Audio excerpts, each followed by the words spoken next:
All right, Hey guys, we have had a disaster of a day today. We don't even want to start trying to explain to you what happened, but we've had computer problems, we've had internet problems, we've had camera problems, and we have a video that is due in 45 minutes. Like right now. So we're going to do something we've never done before. We're not going to edit this video. We're going to run through what we wanted to present to you guys. Yeah. And mistakes and all. Mistakes and all. It's not going to be edited because we won't have time because it's got to be uploaded by 6 o'clock tonight, which is in about 45 minutes. Which means I can't make us look so smart.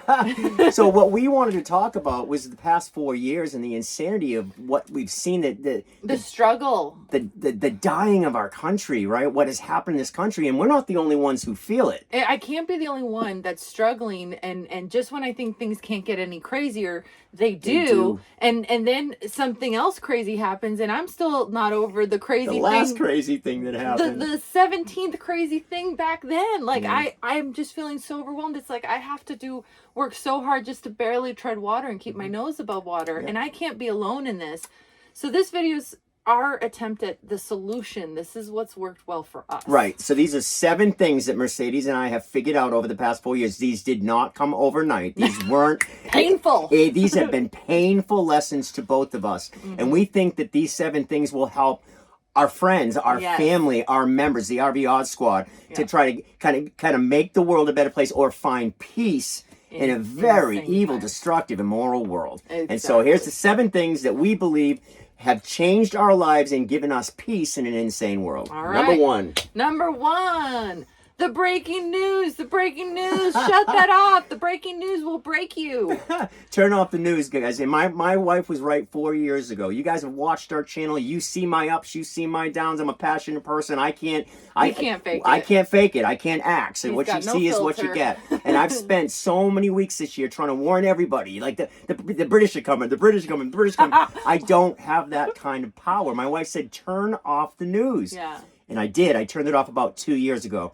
Listen, guys, the mainstream media, the mainstream news station is military-grade propaganda, guys. It's wild. It is designed to split us, to break us up, to rip us apart. Yeah. We're not Republicans and Democrats. We are Americans. We're humans. We're human beings all over this planet. And so turn off the breaking news. I really, truly love my little YouTube family that I call citizen journalists. Find people that tell the truth. They're real. They have nothing to gain and everything to lose. Instead of listening to media that parrots each other, they get their talking points from the powers that be on both sides, and they parrot it and parrot it and parrot it. And in America, bah, bah, everybody follows it. So turn off the news. Yeah, and for me, I don't have a problem with the news. I go the opposite direction where I'm like, let me watch something that's completely fake. Numb. So then I can numb out and not look at reality. So whatever it is, just be careful because what you consume, you become, and that's the point we're trying to get at, which actually leads really good to the next one. Community. Because that one is about who you spend time with. That's who you become too, right? And we didn't even realize this, but 4 years ago or 3 years ago, when I started praying for discernment and God led us to Thunder Canyon, God gave us community. Boy, it has not gone as easy as I thought it was going to be here at Thunder Canyon with the chapel and the community. But the community is finally starting to it's fostering up. It's beautiful. And what's nice about a community, I think community is one of the most underrated things right now. That's right. Is that all of us together, we grow food together, we pray together, we eat together. We hang out. We hang out together. And what's beautiful about a community is, yes, we don't have great days. One of us will go down, the other ones will come up, but not at the same time. But we don't go down at the same time. So the beautiful thing about a community and people you love and trust and believe the same values and like what God-fearing country, core values, right? Yeah. We will help each other up and again break the book open. Hey, let's go see what this says about that. What does it say to do? And so what we're ultimately doing is we're constantly renewing our mind, but we need help. We need each other to survive what's coming. Because sometimes God speaks to me through a human. Always. Sometimes that's how I get the message I'm supposed to get, right? Or we make mistakes with other humans. And that's where we really put to practice, like how good am I doing on these principles if when I interact with people. And I think it's so important that we surround ourselves with people, because the biggest lie is that we're all alone, right?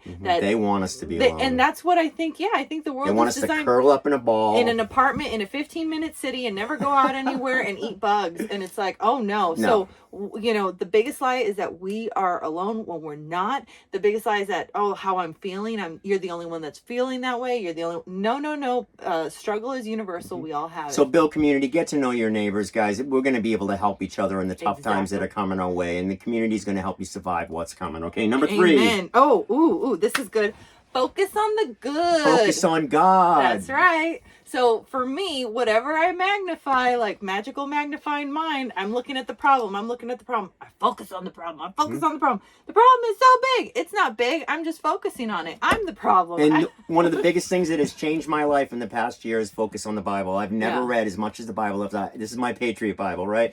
And even more important than that, we do Bible studies together, but when 2 or more of us get together and we open this book, it is magic. God is always with us when we're studying the Bible, studying Scripture, studying the truth. Because He will send it directly to us. We don't need to hear it from anybody else or some minister or some pastor.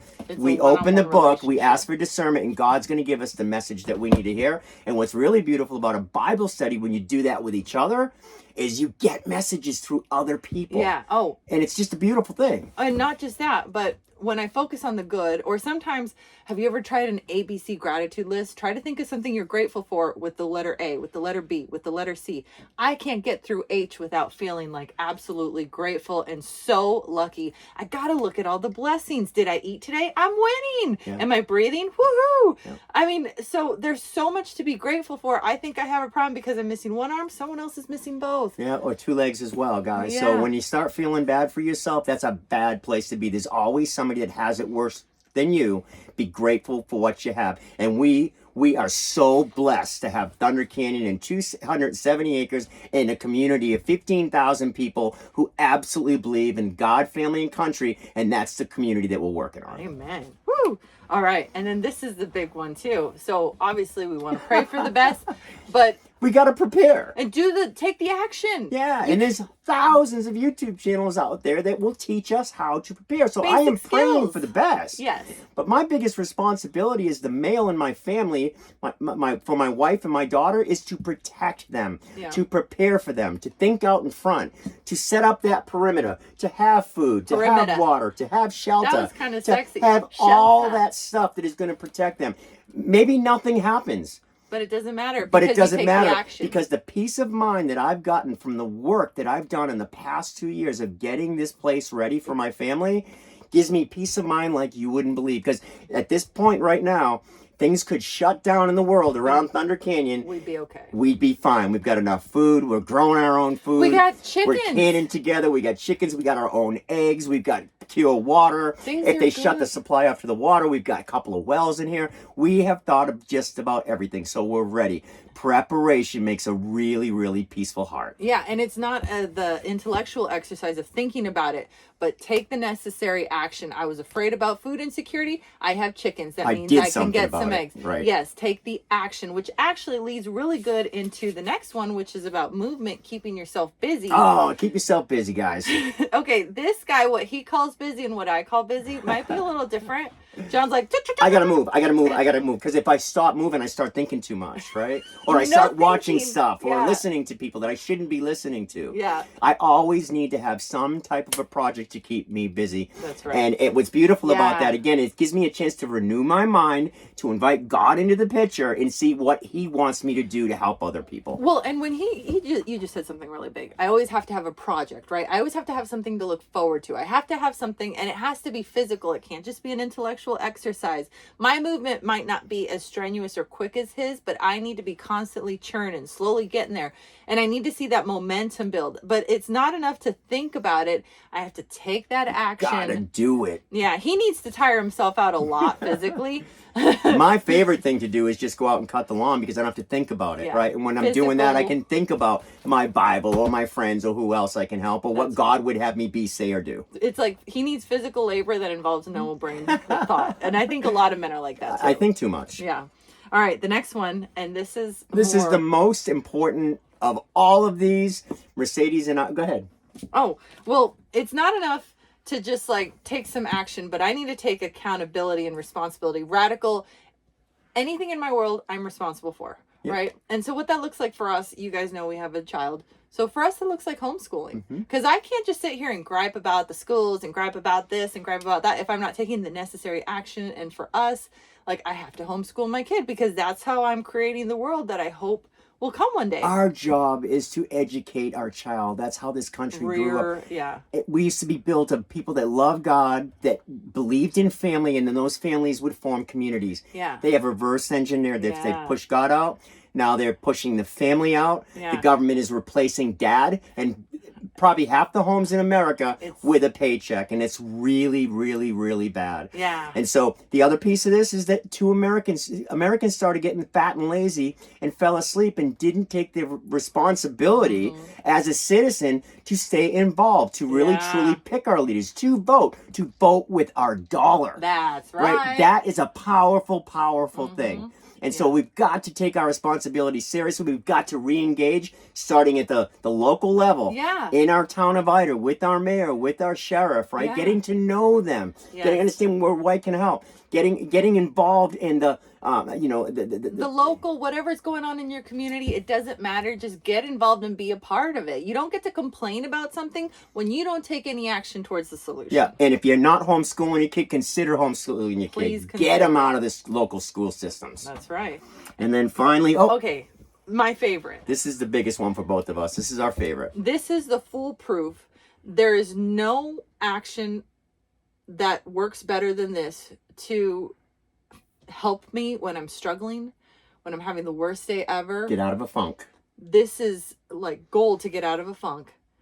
And that is to help someone else. Help someone else. Help other people. It's what made our channel become successful.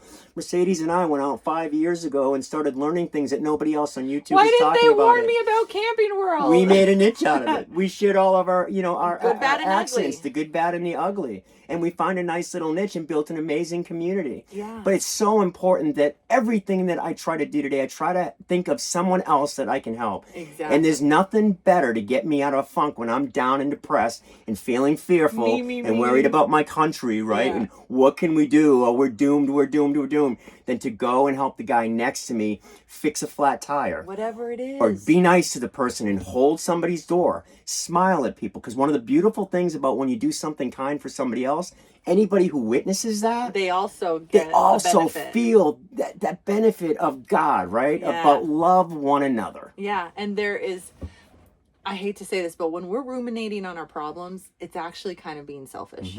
Because we're thinking about what our problems, how it affects us, and me. How can I help somebody else? Yeah. But if I can switch it to not even thinking about myself. Not on my problems, I'm on somebody else's problems. And how can I help this person be happy? And half of the time, I think just really listening to people, like really listening. And our most important job is to share this. Yeah. Share this with other people. And you can't do that if you're too busy thinking about yourself. And so those are the 7 things Mercedes and I wrote down that we've actually, it's taken us years to get to. Those are the 7 things that Mercedes and I try to practice every single day. And what's beautiful is they form a circle. Those 7 things form a circle. They always come back to God, family, and country, community, right? Because there's nothing that feels more secure than being in a community of like-minded people that will watch each other, will help each other. And I really believe in my heart that community is what's going to get us through the storm that's coming our way. Yeah. And so if you haven't visited Thunder Canyon yet, come on out, check out what we're doing here. We've got a gorgeous garden. We've got beautiful people here. We love God, family, and country. We're also doing something on the week of November 5th this year. The Election Palooza. We're calling it the Election Palooza, right? We are going to get together. We're going to break bread. We're going to pray together with every RV Squad members from all over the United States and Canada. During that week, we're going to pray for the best, prepare for the worst, and hope that God ultimately comes in and saves this country from what's coming our way. Awesome. We'll see you in the next video. Bye, guys.